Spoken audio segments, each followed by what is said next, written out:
Hello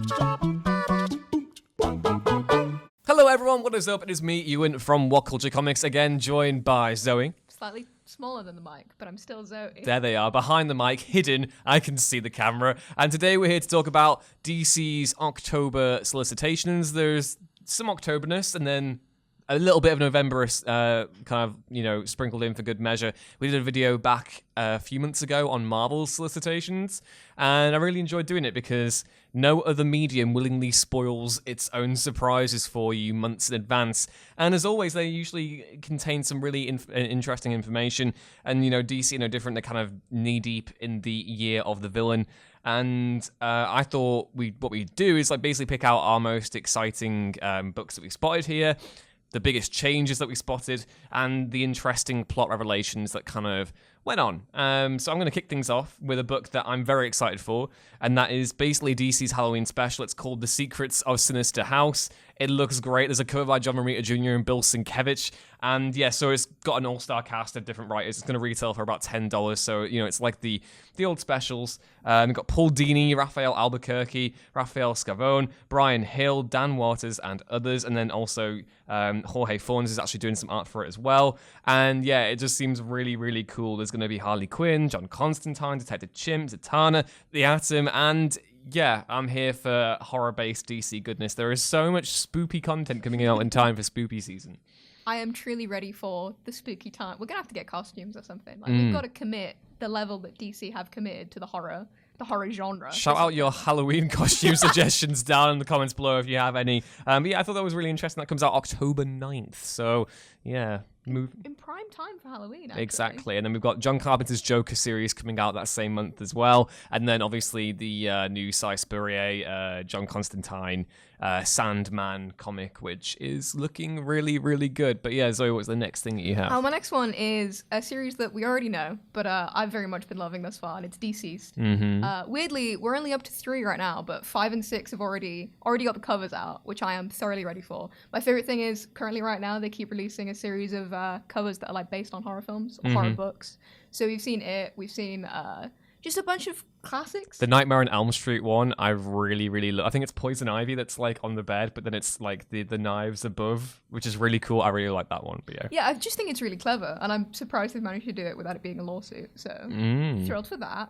But thus far, we've seen a cover that does seem to strongly imply that Chimp Detective maybe the most tragic death. Not Detective Chimp. Well, I think it's interesting because thus far, the only big hero I'd say that we've seen go is Batman. So I think it'd be because they've said in spoilers for 4 that there'll be people with superpowers who go and that they'll keep their superpowers, sort of like Marvel Zombies, only with less Galactus cannibalization. Only with less wild and less multiversal offerings. Yeah, hopefully. So I'd be very interested to see sort of how everything plays out into some sweet shenanigans. Especially because it's supposed to be at the end of the series. There's some kind of big reveal for Earth's future.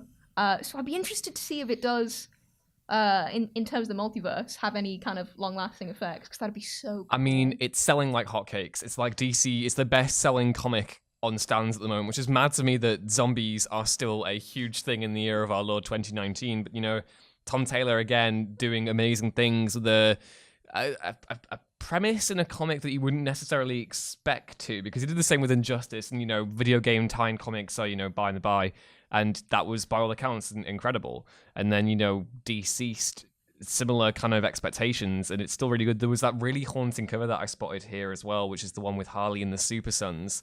That's really haunting. It's just an image of Harley holding their hands, and then the reverse shot, it's them in the river. And with the caption she wants your children or something like that, which is... I'm presuming it's based off a horror film, but I do also have this striking fear that, because there's another one where we get Harley Quinn sort of holding a chained zombie Catwoman. Yeah. I think it would work out quite well to see sort of Harley just go straight clean off the deep end, because obviously if Damian and John see this familiar figure, they're going to be like, oh, she's here and she's not a zombie, so she's safe. Harley Quinn is not safe, especially not in a zombie apocalypse. Yeah. But moving on to the next big detail that we found is that Batman's actually having a shakeup in the artist department. If you've been reading Tom King's thing, you know it started out with David Finch, then we had Lee Weeks, we've had Mitch Gerads, we've had Jorge Forns, we've had so many different people on this book, and now actually we've got an iconic creative duo coming together. We've got John Romita Jr. and Klaus Janson taking over Batman come October 9th for a two-issue two-parter. Yeah, that's really, really cool. John Romita Jr. last did Batman stuff for All-Star Batman, which he did with Scott Snyder. And again, really, really cool to see him doing, because I always associate Romita with Marvel, and I wasn't too keen on what we saw on Superman, and particularly what's happening right now in Superman Year One. But I am interested in seeing him going darker with Batman, because there's a really cool cover that they've released now as well, where it's Bane with the bat signal, but it's Bane's logo over that, and yeah, it's really interesting seeing him kind of engage in that kind of darker color palette. And obviously Klaus Janson is already familiar with Batman. You know, they did the colors on the Dark Knight Returns, and yeah, really cool. I mean, I think it's just, it's always exciting for something like Batman or Superman to have such a big change, especially because he does have such a distinctive style. I think it's like you say, just seeing something that isn't like several different bright primary colors would actually be really interesting. And sort of, I think, let him have a little bit of a break. Yeah. Again, it's one of those things where most comics that you read, you really want to have a consistent creative team. But Batman's been going for so long now, and it never really feels as though the artists that get rotated are ever not suitable for the task at hand. And I say that, you know, in the most pathetic sense ever. But it's like, you know, so often you'll jump onto a comic for a given artist, and then you'll find out in 4 issues' time that artist is no longer. I always use the example of when Yannick Paquette was going to be doing Batman Incorporated, then got replaced by Chris Burnham, and it can be really annoying. But every time that Batman has switched out its artist, whether it's been, you know, Clayman or Joelle Jones, her arc on the build up to the wedding was so good. So yeah, I'm always happy when they experiment with these different characters. And also, you know, he leaves Batman with 85, Tom King, so that's 4 issues to go until he leaves Batman, and then in February starts Batman and Catwoman. So it might be a nice sort of tonal shift to have the artist change and then the writer change. Yeah. For sort of a rebirth, if you will. Not all those puns in here. Zoe, what's your next pick? Yeah, I'll cut that one. So we have my other beloved, which also includes kind of zombies. You may sense a theme of what my favorite kind of like horror films are. But we have Batman Superman number 4. For anyone who's not been keeping up, the first Batman Superman for 2019 looks really interesting because it follows the Batman Who Laughs, who supposedly infected 6 superheroes. We don't know their identities yet. Well, Shazam. We know one. We know that a young Billy Batson got real unlucky. And basically in the releases for this, we have some other strong suspicions. I do think they'll probably play with our expectations. I know for Batman Superman 3, it's supposed to be that Superman looks very strongly to be suspected, but spoilers, it doesn't look like it, because thus far there are supposed to be 3. And of those 3, 1 we already know, and 2 we find in the solicitations, which I will tell us. Well, we also have Supergirl 36, which gently spoils things by just totally telling us that Supergirl is infected, which I think is so much more interesting than if Superman was infected, because we've seen evil Superman quite a lot, but we haven't seen is a completely uninfected Superman freak out that essentially like, my cousin, no. She's my cousin, who I also have repeatedly taken care of, almost like a child. What is this? Yeah. And it'd just be nice, because I think Supergirl always gets sort of the short end of the stick, to see her just have such a good role, even if it's as a total villain. Yeah, I'm kind of interested to see where they go with this, because you know that I'm not particularly keen on the Who Laughs mantra. I really like Dark Knight's Metal. I really thought the Batman Who Laughs is an interesting character, even if he is a little bit of a Judge Death ripoff. So from Judge Dredd. So I'm kind of like, Can I deal with a new XX character who laughs? And, if it's Supergirl, then that would be interesting. The image that they do have, even if it is a total red herring of Superman smiling, is really creepy, It's though. something. And I know we're getting to the point now where evil Superman saturation is a thing. It's still always interesting to have that, get flipped on its head and see what they go with there. So, yeah, interesting. The next point I have is related to Batman Beyond, and it's Batman Beyond's 20th anniversary, and it's been about, I want to say 8 years since the character got his first ongoing comic at DC, separate from the DC animated universe, which was written by Adam Beechin, I think it was. It came out it had Hush Beyond was the first arc. It was really good, and it's kind of been a sleeper hit for DC over the last few years. It's really, really good, whether it's Terry McGinnis that they're focusing on or Tim Drake as well. And basically the big revelation in the Batman Beyond issue 37 coming out in October is that it's going to introduce a new character. And it kind of looks like Batwoman of the future. You can see Lee Weeks' cover. She's got a red ponytail, and it's the kind of the classic Batman Beyond archetype of the black jumpsuit with the red symbol overlaid, which of course then kind of influenced or inspired the Batwoman costume that we know of from Batwoman from 52 and then going onwards.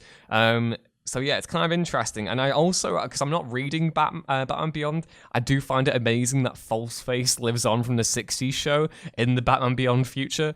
So basically it just says that the Batman of tomorrow has gone missing. With the Cape Crusader AWOL and Neo Gotham facing the threat of one of the deadliest villains it's ever known, a new hero is needed. Bruce Wayne will turn to friends both old and new in order to keep his city safe, but that won't be enough. Fortunately, a new and mysterious protector will arrive on the scene, taking flight to save the city, and that releases October 23rd. What do you make of a new Batwoman? Because we've had Catwoman Beyond now. Batman Beyond is obviously a thing. We had Robin stuff as well. Does Batman Beyond work better as just Terry, or do we need a family now? I see. The thing is logically, Batman Beyond should always be about Terry McGinnis, but also, spoilers, I'm a sucker for Batwoman. And the new Batwoman comic has been so good that it's like, why not play into it? Not only will you increase the market for the regular Batwoman, but also you'll let more people know just how good a character she is, because I think it's only gonna diversify what I think is already probably one of the stronger Bat characters, one of the ones they tend to mess around with a little bit less. Batwoman is, when that Greg Rucka's series and then later Hayden Blackman's and J.H. Williams, I think that was my favorite of all the Reborn titles. And then when got into the New 52, it was one of the few things that I really, really enjoyed. And it was kind of a shame that it ended so tragically. I think it's ridiculous that Batwoman's kind of ongoing, she doesn't have one at the moment. It's ridiculous. And she's such a pivotal member. I know she's a lead of Detective Comics and that, but, at the same time, the Batwoman series is such a staple of, the Bat comics. She should definitely be involved. So yeah, I am kind of curious to see who they could reveal as an idea. It could be a descendant of Kate Kane, maybe. I have no idea. I mean, essentially anyone with military training and an ability to put on a cool jumpsuit could be the new Batwoman, which is kind of what I like about it, if I'm honest. But yeah, that releases October 23rd. Let me know if you're reading Batman Beyond in the comments, because it's one of those things where I love the cartoon. I love kind of that world. But for some reason or another, I've just never really ventured too deeply into the comics. So please let me know your thoughts on Batwoman being added to the Beyond family of the future. But anyway, what's the next pick? Going from Bat title to Bat title, we have Nightwing, or Nightwing 66, which reveals a story that I have a bizarre love for, which, although I know you're not the biggest fan of it in the world, and that is the Court of Owls Dick Grayson story. For anyone who didn't read Robin War or any of the sort of strange shenanigans surrounding Dick Grayson back then, essentially he was revealed to be in training unofficially, unbeknownst to him, to be the next Talon, so the next assassin for the Court of Owls, which he clearly didn't know, he rejected, but obviously he doesn't know he's rejected it anymore, because he is no longer Dick Grayson, he is Rick Grayson. Rick! So in probably the smartest, because yeah, he has no idea. He's dummy Rick. I just came up with that on the spot. I'm so witty and clever. I'm stoked for it, because not only is there that, which I think should really sort of pose an actual real threat to Rick Grayson. Don't call him Rick. But also it's supposed to he's supposed to learn some more of his past, which I think would also bring us a step closer to maybe bringing back our boy. Yeah, it's either that or he goes by the official title of Grey Son, which is the worst thing ever. I'm sorry. I love me some ham, but that is some major amount of ham. That is you put a pineapple on top of that, and it's literally the hammiest thing I've ever heard of. It's delicious. Yeah. Do you think we'll get Dick back? I wonder genuinely if it's the DC are like, we can't keep calling it. He's Rick Grayson now, and it's like, no. It's happened for many years. Well, this is the thing. It's like it feels as though they seem embarrassed by a thing no one serious has ever had an issue with. And you can't. I'd be very interested to see which way they go, because regardless of which way, we will have to deal with it. It's funnier that they're giving more attention to it now that they're trying so desperately hard to call him Rick. It's the only viable route I can think of, aside from the fact that they want to really separate the character who has sort of this amnesia and the character who doesn't. I mean, if they wanted to, they could have called him Rich Grayson. That would have been fine. We have a Rich at whatculture.com. He's a nice enough chap, you know. It's better than Rick. It's better than Rick without a K. You know, we're Reese. Anyway. I'm excited. Yes. Although worried, but excited. Then that's the only two emotions that I feel anymore. But moving on from Rick Grayson, I say for truth, is Event Leviathan number 5. So some mild spoilers ahead if you're keeping up with that series. We did a podcast like a week or so ago, kind of going through our theories on who we think Leviathan might be. And although Event Leviathan number 5 doesn't actually reveal the identity of Leviathan, because, oh boy, that would be the biggest cock-up in the history of cock-ups, and it does kind of reveal that Lois Lane might have an ulterior motive going into this. So I'm just going to read the solicitation now, and you can make up your own mind for yourself. So, from the Eisner Award-winning team of writer Brian Michael Bendis and artist Alex Maleev, humble brag, it's the reveal of the biggest mystery of the summer. Who is Leviathan, and what is their true goal? You're going to find out here. Plus, Lois Lane had a whole other team working this story the entire time, and oh man, someone found something. Now, apart from the fact that DC solicitations communicating to me like there's some sort of hip, trendy AI is a bit unnerving, interesting, because we do kind of think that there is some weight to Lois Lane being not necessarily Leviathan, but definitely a shady character. I'm very excited for this to... My pet theory is that it will cross over with the Lois Lane thing, because it's the smartest route I can think of is that she finds out something so big that it can't be contained just in one comic. But yeah, either way, I'm really excited for the reveal where it's Lois Lane gets to be the one who was like, actually, I had a secret plan the whole time. I kind of want to know who's on that team. Maybe that's where Elongated Man is, and he's like, hey, Plastic Man, you're not the real stretchy detective here. There's only one of us. I want it to be Jason Todd, and he just looks at her like, why did you let this happen? Oh, I can't remember. I need to reread Event Leviathan 2 now, because I can't remember what Lois said to Jason on the rooftop. She's just like, oh, I'm so sorry. What if Jason was a mole? Well, not a mole, but he was a... What is Jason? The tinfoil hat's already out. Guys, give me a headache again. I don't know who's going to be on this team. There are loads of detectives that DC could kind of choose from. Maybe Detective Chimp's on Lois Lane's secret team. Maybe Jimmy Olsen is up to his shenanigans after Jimmy Olsen number 1 and he's back doing his own thing again. I have no idea. There's endless potential, and that's the most exciting part of it, really. But yeah, that releases in October as well, and yeah, I'm very excited about that. I'm talking about it now. I'm really nervous. Like, I don't know why. I've got a sense of dread coming over me. Do you not think it's because Event Leviathan is probably the most exciting event thus far, and if they ruin it, I will cry, probably. I just love mysteries. I've not actually been involved, not since Doomsday Clock started, where, you know, and in fact, that's, again, 2 for 2 from DC's behalf. Have I kind of been looking at like a mystery and going, oh my god, what's happening? I don't actually know. Yeah, like I have no idea what's going on. I like the fact that you can figure it out for yourself. It's also, for reference, we still think it might be Mr. Terrific. I have my fingers crossed, because that'd be the coolest. Yeah, I think that would be pretty interesting. But yeah, what was your next pick? Proving that I'm a shameless shill for Year of the Villain, because I'm so excited for it. We have another event, and we were talking about Shazam and how he is currently the boy who laughs. Currently the Shazam who laughs. Oh, it's so bad. So the Black Adam Year of the Villain comic should feature, in fact, I'll read it because this one, I'm very excited about this one. It says, spinning out the events of Batman Superman, Shazam, infected by the Batman Who Laughs, invades Black Adam's kingdom. His plan, to turn it into a playground for its new ruler, Billy Batson. So, interestingly, the Shazam series is also in its penultimate issue. And I know it's hoping against hope, but I have this strange feeling that we might actually see, like, a longer-term evil Shazam. I think it'd be so interesting because obviously nobody wants to beat up their teammate and kind of friend, who a lot of them also know is a child.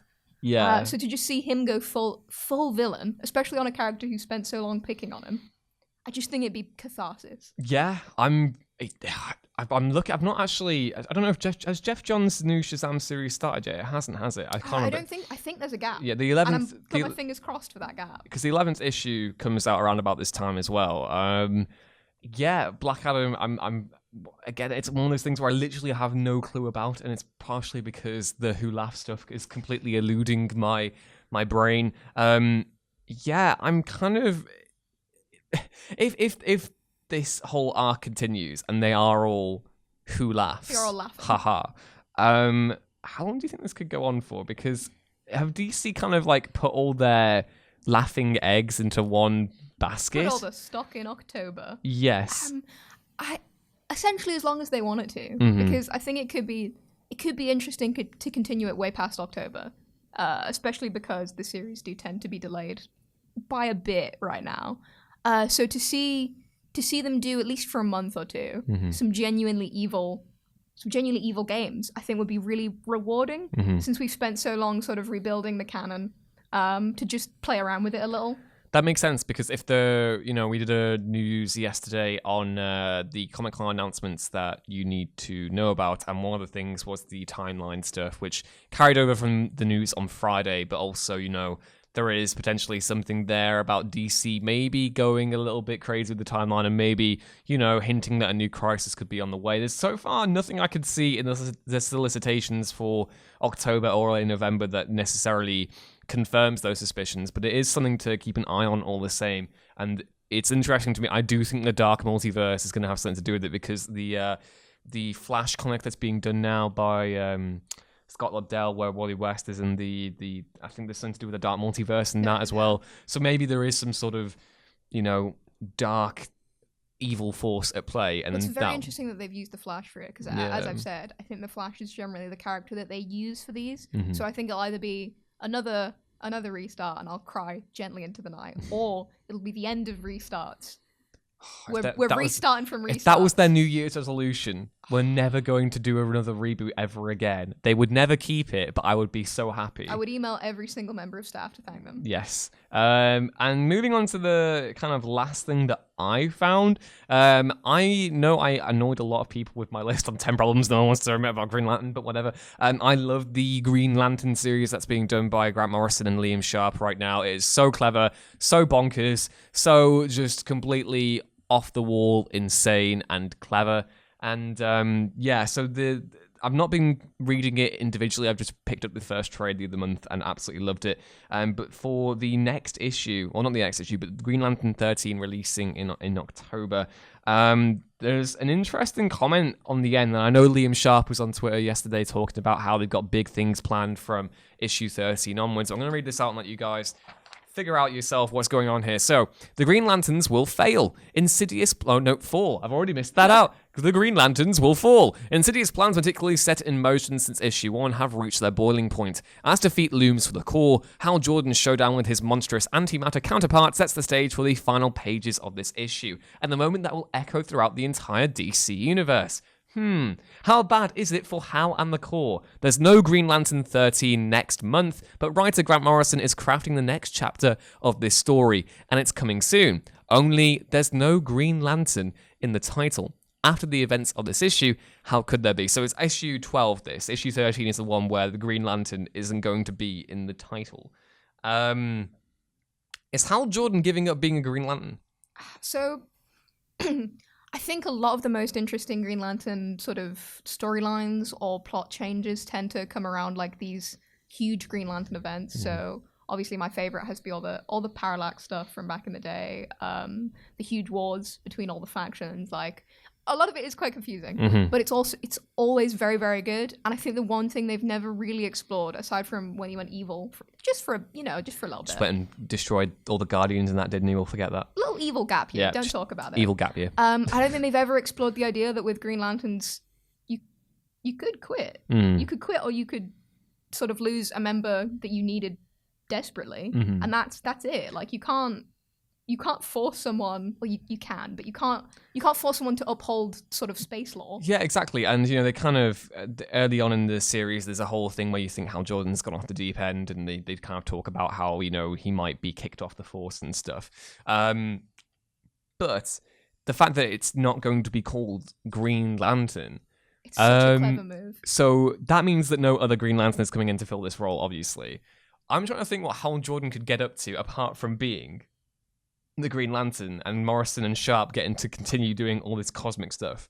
It's interesting because we obviously had Adam Strange appear in the first arc of this comic. I don't know. I'm really excited to see what they do. It's one of the most exciting books that I can think of. And again, I think we'll probably talk about this in another podcast soon about how we're kind of in a golden age of new comics and everything that's coming out. There's nothing that, apart from the Who Laughs stuff, where I'm kind of just like, haha, not for me. Everything else I'm really, really excited about. Yeah, it's interesting because I would say between us, we have a decent sort of split between what people generally enjoy. I know there's one comic that we've both been like, sounds pretty... Like, even some of the Harley Quinn Joker stuff, which generally tends to be my avoidance point, I've looked at and been like, that actually looks really interesting. Like, I'm in for this. Yeah, I get... I'm really curious to see how this goes. I have no idea. Green Lantern, Grant Morrison, Liam Sharp. It's amazing. If you're not reading it, please go read it. It's really, really good. I wouldn't lie to you. For this, now's the time. Exactly. The first hardcover is out now, so you can pick it up. And then if you want to, I know I really hate having a mixture collection where it's like half issues, half trades. But if you wanted to, you could get the trade now and then go into your local comic shop, support it, and pick up all the remaining issues of Green Lantern. That's definitely an option that you can do. But I want to know what you all kind of thought of these October and November solicitations. It's really interesting to me. I did almost completely forget to bring up something else. Just before we go, they're actually doing a new edition of Dennis O'Neill's adaptation of Batman 1989, which is a comic that I remember reading at my cousin's house when I was very, very young, before I even watched the film, because the film was considered too scary for me. And then I remember reading it, and it's really good. And there is a massive following behind that comic. Like, people really, really like it. And I think it's definitely one of those. I need to go back and read it. But the fact that DC are republishing it is really interesting to me, because it's a movie tie-in comic, but yet it is so good at the same time. So that's coming out in October as well. Will you read it? You know I will. That cover both made me laugh and made me genuinely smile. I'm really excited for them to start reprinting stuff. It seems to have sort of become in fashion again. I think the reason a lot of people have avoided stuff is like, I don't know if I'll be able to find all of it in print. Yeah, exactly. I'm going to struggle to find it all in, like you said, like in one format. So I think it's the redemption age. I think we're going to find all the stuff that we secretly wanted but didn't really know about reprinted. So yeah. Cool. Yeah, so again, on the actual outro that I'm going to do this time, that was our thoughts on the DC October and a little bit of November solicitations. I want to know what you all think of them down in the comments below. And if you have any theories regarding Event Leviathan, Batwoman, the Who Laugh shenanigans, and Green Lantern, please do let us know, because I do read the comments and I really do take them to heart, even the mean ones. Please don't be mean. As always, I've been Ewan. You can follow me on Twitter at Runes Things. I've been joined by Zoe. I'm the Zoe who laughs. I'm not, but please talk to me about it. And you can find me at Zemmascal. I'm going to run away now, just in case you really are the Zoe who laughs. But don't forget, before I go, to like, share, and subscribe, and head back on over to whatculture.com/comics for more lists, news, articles, and other general content like this every day. But anyway, I'll see you next time. Keep supporting your local comic store, and bye. Bye. Bye.